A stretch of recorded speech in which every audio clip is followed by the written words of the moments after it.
Evening everybody, this is Dean's Beer Reviews number 20, that's 25 isn't it? Yeah. 25 I think it is. Yeah, well we're doing a British one today. It's quite an old British brew. It's quite a renowned brewery. In fact, before I'd had it I'd never heard of it, but I've looked into it. It's quite a big British brewery. The brewery is called Robinson's, down from Stockport. Robinson's as in the beer, not the fruit juice. It's not Robinson's Special R beer. Yeah. You may have heard of Old Tom, with the cat on the front, which I've had before, and it's quite nice. We might have to do a review of that one time. But this is a slightly, this is a variation of it called Chocolate Tom, which I've never heard of. We've recently got this in at work. So yeah, I thought I'd give it a try. It's 6% alcohol by volume. I think a regular Old Tom, I think it's about 6.5. So it's a blend of regular Old Tom ale, but it's blended with I think a hint of vanilla. I think it says Madagascan vanilla, but finest English chocolate apparently. Like when it says chocolate, it's not pure chocolate bars, it's cocoa, I believe. Let's have a look. Touch of Madagascan and bourbon vanilla, easy for me to say. So a blend of award-winning Old Tom ale and the finest cocoa, and obviously the touch of vanilla as well, which brings it down to 6% from 6.5. I've got it at a fairly cool temperature. It's been out of the fridge about 20 minutes, 25 minutes, so it's probably about maybe sort of 10. It's probably just, it's about cellar temperature I would have said, maybe sort of between sort of 10 and 12, which is slightly cooler than cellar. But I've just realised I did a very silly thing. I've come down here, I've got comfortable, got my glass, got my bottle, haven't got a bottle opener. Fiona darling, yes. Thank you. She's wonderful. I am.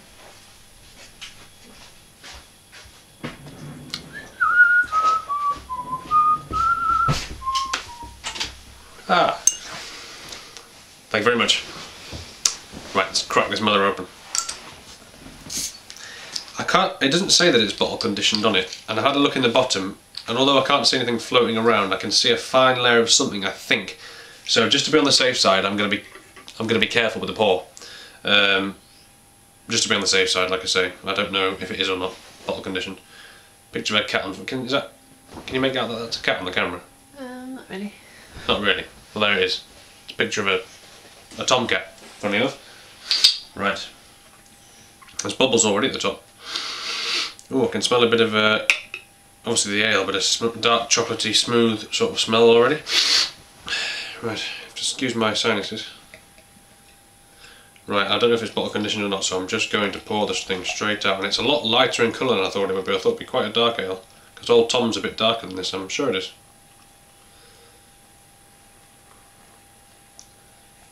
Right, so we're just going to work our way through it like we did last time, smelling as we go. I'm not going to do the whole swill, smell, taste, analyse thing. I'm just going to go with the flow.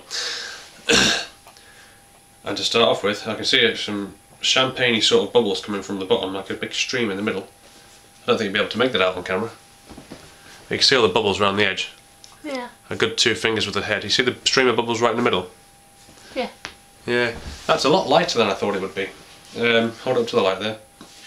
I thought I'd expect it to be almost like a really dark brown, but you know, getting on for porter sort of colour. It's not. It's like a ruby hue to it. It looks quite cloudy, although there's nothing in it, there's no debris, and it's not a cloudy beer. It's just a hazy sort of reddy, browny sort of colour. It's darker than amber, definitely it's more tawny, but there's definite red to it. I mean, the light shining through the glass is reflecting onto my finger as red. So it's a really nice colour. The head's quite thick. Like I say, some good carbonation at the bottom there. Let's give it a... There's a definite dark barley malt smell there. Definite. There's a surprise. Floating dog hair. Thanks, Eddie. You can have that back later.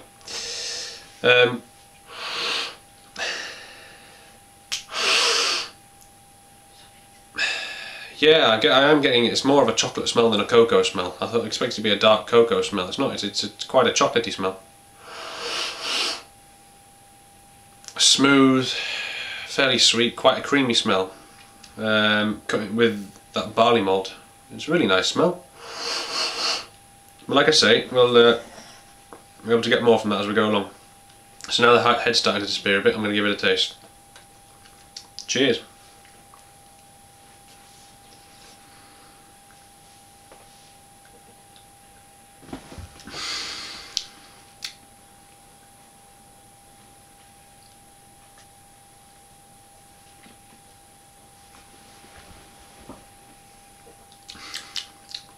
By Jove, that's very nice. Excuse me, picking my nose. Forget Young's double chocolate stout and beers of the like. This is rather good. It's you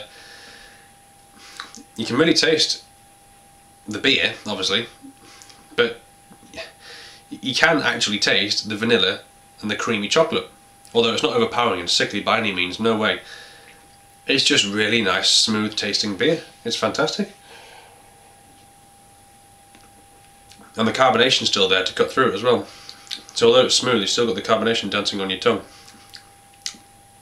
Oh, I'll have to get me another one of these. Yeah, I've tasted that. You can taste the chocolate in it. It doesn't taste like a drinking chocolate or anything, but you can definitely taste the presence of the chocolate. Oh, this is really chocolatey. You can, can't you? Oh, that's really nice. It's really nice, if anyone likes it. Might get her a bottle as well. But, let's have a look. We're on that Ponce Rosé wine she drinks. Thanks. Yeah, I'm starting to, you know, the head's hanging around, although it's not disappearing completely, it's hanging around. It just adds to the smooth creaminess. I mean, it's an off-white head. It's lacing around the sides. I mean, I don't know if you can see that. Is that coming up on the camera there, inside the glass? Yeah. You're like a cream. Look at that. But then again, it's a nice, fairly clear liquid with good carbonation, so it's really, really balanced in appearance, in mouthfeel, and in taste. This is a winner, this. Let me have another one. Cheers.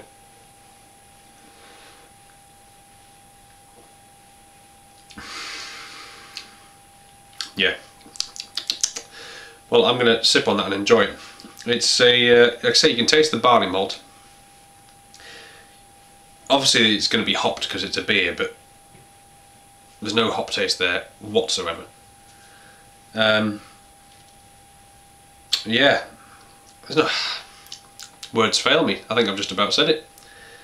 It's because, I mean, these chocolate beers, if you've seen my other review of Ginger Panther and I explained about my thing with ginger beers, you know, I get a bit nervous when I taste, you know, I come to taste these sort of supposed chocolate beers or flavoured beers, apart from Kriek, obviously, Belgian Kriek. But this does it very, very well. It's fantastic, because with these sort of beers you can either taste it too much or not at all. This is a perfect balance.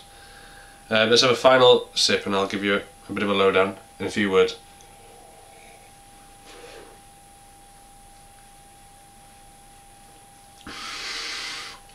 Right, as soon as you put it in your mouth, you get the carbonation on your tongue. You get the nice, it's a very medium to light bodied beer. It's not a heavy, thick bodied beer like I thought it would be. Before I start waffling, how much time have we got left? 1 minute. 1 minute. Yeah, so you get the carbonation dancing on your tongue. It's a nice feel. It feels like a drink rather than something you have to eat. It's creamy in the mouth, it sticks to your mouth a little bit. The finish is fairly bitter, but it's more vanilla-y. You can feel the vanilla, you can taste the vanilla, but you can feel it more in the mouthfeel. And it's got a good dose of cocoa, and it really is a nice balanced beer. Barley malt, bit of chocolate, milky chocolate rather than dark chocolate, carbonation, and it's fairly refreshing, but it's just a nice, relaxing winter warmer, I would say. There's that beer again, Old Tom Chocolate. It's not very expensive, it's a 330ml bottle, and it's 6% volume, so it's a fantastic drinking beer for the time of year. Later.